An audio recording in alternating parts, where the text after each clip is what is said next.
Sharing is caring. दोनों भाई नाश्ते की टेबल पर बैठे थे। प्रियंका, मेरा नाश्ता कहाँ है? भाभी, मुझे भी ऑफिस के लिए लेट हो रहा है। इस पर प्रियंका किचन में से दोनों के नाश्ते की प्लेट्स लेकर बाहर आती है। लो भाई, आप दोनों का नाश्ता। किसी को भी 1 मिनट का सब्र नहीं है। ये प्रियंका का ससुराल है, जहाँ कोई औरत ना होने की वजह से शादी वाले दिन से ही घर के साथ दोनों भाइयों की जिम्मेदारियां प्रियंका संभाल लेती है। दोनों भाई शांति से नाश्ता कर रहे होते हैं कि अंकुश अपने भाई की प्लेट से पराठे का एक टुकड़ा उठा लेता है। आपको पता है ना, मैं खाना शेयर नहीं करता, फिर भी मेरी प्लेट में से खाना जरूरी है क्या? अरे हद हो गई है, मुझे नहीं खाना अब। अंकुर गुस्से में नाश्ता छोड़कर टेबल से उठ खड़ा होता है। अरे, ये कैसा बिहेवियर है अंकुर? एक टुकड़ा ही तो है। एक हो या आधा, मुझे भूख लगी है तो ये सिर्फ मेरा ही है। उसे भी किसी के साथ शेयर करने बैठा तो भूखा नहीं रह जाऊंगा। अरे बाबा ठीक है, अब इस पर भी लड़ाई।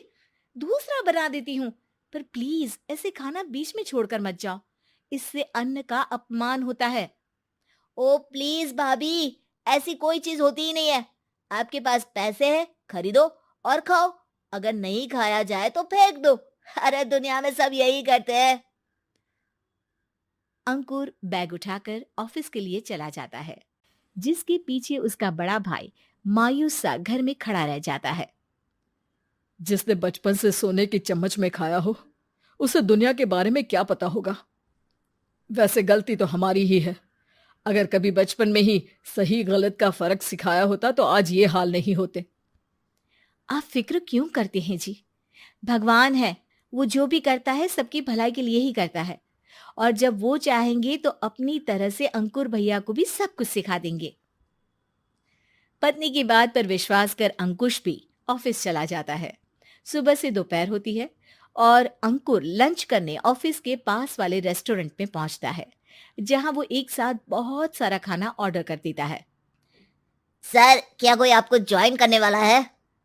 नहीं तो क्यों? अब कुछ नहीं सर, ऐसे ही। वेटर चला जाता है और कुछ देर में अंकुर का ऑर्डर लेकर वापस आता है, जिस पर अंकुर सब डिशेस में से थोड़ा थोड़ा खाकर बाकी ऐसे ही छोड़कर बिल देकर चला जाता है। वाह भगवान, तेरी माया। कहीं कोई एक एक टुकड़े के लिए तरसता रहता है और ये 5 लोगों का खाना ऑर्डर करके एक का भी पूरा नहीं खाते। पैसे वालों की माया। वेटर टेबल साफ कर बचा हुआ सारा खाना लेकर रेस्टोरेंट के पीछे घूम रहे बच्चों के पास पहुंच जाता है, जिसे देख बच्चों के चेहरे खिल उठते हैं। वाह, आज इतना सारा खाना आया। थैंक यू भैया। भगवान आपको खाने की फैक्ट्री बना दे। अगर ये फैक्ट्री मेरी होती तो तुम लोगों को कभी किसी का झूठा बचा हुआ खाना नहीं खाना पड़ता। चलो तुम लोग खाओ, पर ध्यान रखो किसी को पता ना चले, नहीं तो मेरी नौकरी चली जाएगी। इसी के साथ दिन बीतता है और रात को दोनों भाई एक साथ घर पहुंचते हैं। कुछ देर में सब डिनर करने बैठते हैं, जहां अंकुश अंकुर को समझाने की कोशिश करता है। अंकुर, अगर हमें लाइफ में सब कुछ मिला है, इसका ये मतलब नहीं कि तुम उसका गलत फायदा उठाओ, बल्कि तुम्हें उसकी मदद से दूसरों को भी मदद करनी चाहिए। भैया, जिनके पास नहीं है उनकी वजह मैं तो नहीं ना। और ऐसे बहुत लोग हैं जिनके पास सब कुछ है। इसलिए अगर मैं एक इंसान कुछ नहीं करूंगा तो कोई फर्क नहीं पड़ने वाला। तुम्हारे भैया बस एक चीज समझाना चाहते हैं कि जिस चीज की हमारे पास कमी नहीं है, उसे बर्बाद करने से अच्छा है कि लोगों के साथ शेयर करें। इससे हम सिर्फ सामान नहीं, खुशियां भी बांटते हैं, और इसमें तुम्हारा ज्यादा कुछ तो जाएगा नहीं। भैया भाभी की बात सुन अंकुर कुछ बोले बिना उठकर चला जाता है। इसी तरह दिन बीतते रहते हैं, जिसमें अंकुश और प्रियंका कोशिश तो बहुत करते हैं, पर अंकुर पर किसी भी चीज का कोई असर नहीं पड़ता। एक दोपहर अंकुर सैंडविच खाते हुए सड़क के किनारे चल रहा होता है। तभी उसकी नजर आइसक्रीम वाले पर पड़ती है और वो सैंडविच सड़क किनारे फेंक आइसक्रीम खरीदने पहुंच जाता है। अब इसे कहते हैं जिंदगी का सुख। जैसे ही अंकुर आइसक्रीम लेकर पीछे मुड़ता है, तो एक आदमी को सड़क से वही सैंडविच उठाते हुए देखता है। वो आदमी बहुत कमजोर, गरीब, जैसे बहुत दिनों से खाना ना खाया हो वैसा लग रहा था। अंकुर उसके पास जाकर खड़ा हो जाता है। उसे देखकर आदमी सैंडविच अंकुर की तरफ कर देता है। आपको भी खाना है क्या?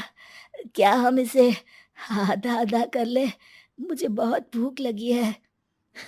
वो मेरा ही झूठा सैंडविच है। तुम दूसरा खरीद कर क्यों नहीं खा लेते? इसे क्यों खा रहे हो? अरे भैया, अगर खरीदने के पैसे होते तो 4 दिन से भूखा नहीं घूम रहा होता। हैं? क्या? तुमने 4 दिन से कुछ नहीं खाया? फिर भी इस आधे सैंडविच को मेरे साथ बांटने के लिए तैयार हो गए? क्यों? अरे भैया, पैसा नहीं है तो क्या हुआ, इंसानियत आज भी उतनी महंगी नहीं हुई, और ना ही उस पर अमीर गरीब का टैग लगा है जो हम उसे रख ना सके।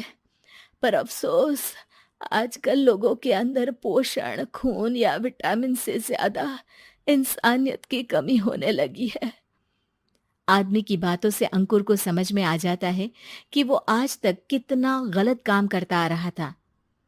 इसके बाद से वो अपनी किसी के साथ शेयर नहीं करने और खाने को बर्बाद करने वाली आदत को छोड़ देता है।